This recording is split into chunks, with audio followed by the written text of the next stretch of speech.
సంవత్సరాలు చూస్తున్నాం చిన్నపిల్లడినప్పటి నుంచి. నేను ఫస్ట్ టైం చూడడం మేము కూడా. మాకంటే ఎత్తు తెగిపోయింది మట్టి ఇసుక వారి మాకంటే ఎత్తు తెగిపోయింది రాత్రి చూడడానికి ఆకాశంలో కలిసిపోయినట్టున్నాయి నీళ్ళు కూడా, సముద్రం నీళ్ళు. ఇదొక హఠాత్ పరిణామం.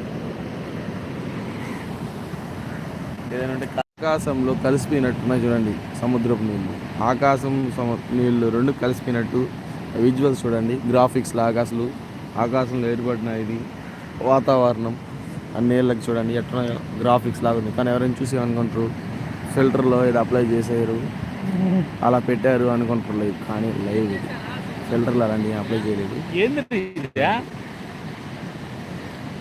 ఎఫెక్ట్స్ ఏం పెట్టలేదు నేను, ఇది ఒరిజినల్. ఫస్ట్ టైం ఎంత తెలుసా నిలబడితే నిక్కరంగా 6 అడుగులు 7 అడుగులు కట్ అయిపోయినట్టుంది లెవెల్.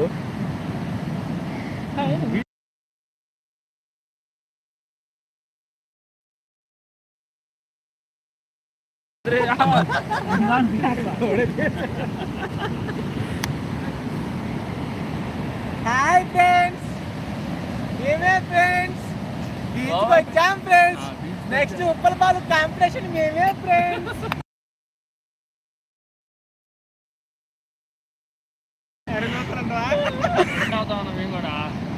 ఎవరు ఇద్దరు ఒకరు చూస్తున్నారు. ఎవరు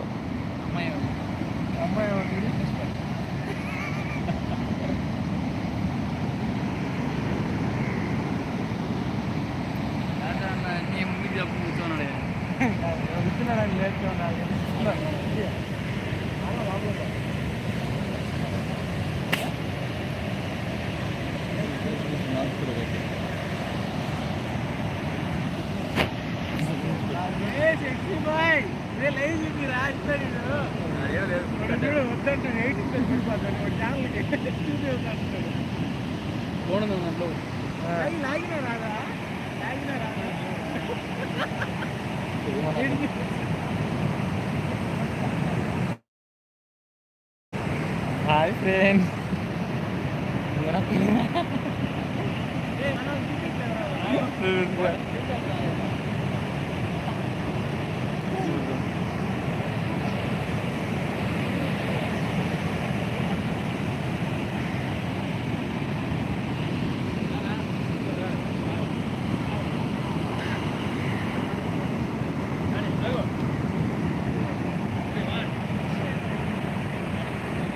ఇంకొద్ది గంట చూడండి. ఇంకొంత వెనక్కి వచ్చి ఉంటే అంగళ్ళు కూడా కొట్టుకుని పోయి ఉండేది. ఇంకెంత మహా అయితే 10 అడుగులు వెనక్కి వచ్చి ఉంటే అంగాళ్ళతో సహా కొట్టుకుని లోపలికి వెళ్ళిపోయింది. అంత దగ్గరికి వచ్చింది వీళ్ళు చూడండి. వీళ్ళు ఆడున్నారు, ఇదంతా ఎక్కువ ఉంది.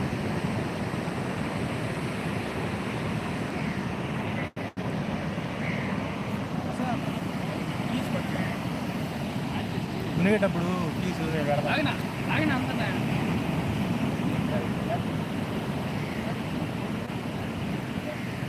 నేనైతే బిర్యానీ తిని నిద్రపోయాను ఫ్రెండ్స్. నైట్ ఒక మూవీ షోకి వెళ్ళాం. అదేదో నాకు తెలియదు. సినిమాకి అయితే వెళ్ళాను, బాగుంది సినిమా. సినిమా పేరేం పేరు అదా? పొద్దున్నే కాలనీయా? Demonte colony. Demonte colony 2 night చూసాం. సినిమా అయితే సూపర్. 4 AM బిర్యానీకి వెళ్ళాం, బీచ్కి వచ్చాం. సూపర్ బిర్యానీ కూడా, బీచ్ కూడా బాగుంటుంది. కానీ ఈసారి భయంకరంగా ఉంది.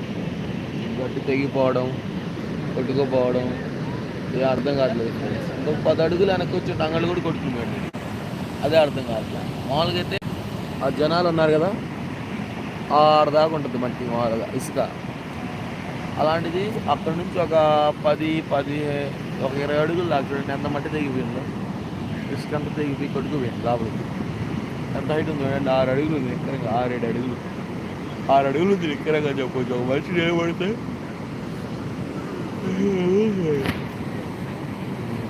ఆకాశం నీళ్ళు రెండు కలిసిపోయినట్టున్నాయి. ఇదే అర్థం కావట్లా. ఇక్కడనే కాదు, అమ్మలు చూపింది అటు పోయింది. ఏదో ఇలాంటి ఎన్ని చిత్రాలు చూడాలా ఇంకా. అందుకే పర్యావరణాన్ని కాపాడండి అంటారు. ఎండరు ఏం లేనప్పుడు ఇలాంటివి జరగదు.